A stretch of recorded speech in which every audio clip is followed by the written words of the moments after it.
I'm Christina Jimenez. I'm a professor in the Department of History, and I am a Latin American historian.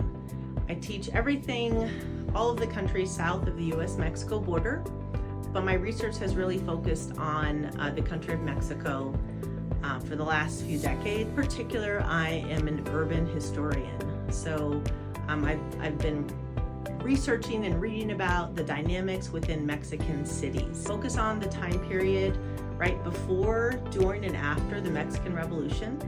So 1890 through the 1940s. The current project I'm working on is called City of Workers. The subtitle is The History of the Informal Economy of Public Service Workers in Mexico. And really, when I'm talking about public service workers, I'm talking about the men and women who worked as water carriers, as street sweepers, garbage collectors, fountain maintainers, park attendants, shoe shiners, porters. There were so many of them. They were basically self-employed workers, but regulated by the municipality. As a historian, I look at documents. So this is me looking at a historical registry of porters in the archive of Guadalajara.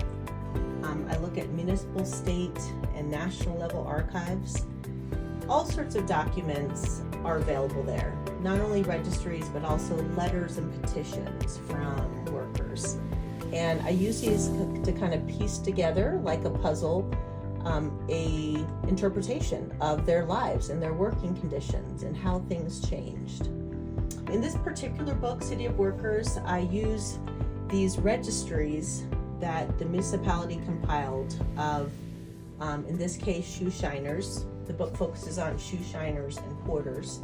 And these registries really demonstrate how, even though we're talking about revolutionary Mexico and post-revolutionary Mexico, they're still employing racial hierarchies, codifications that are embedded in the colonial hierarchies of centuries earlier.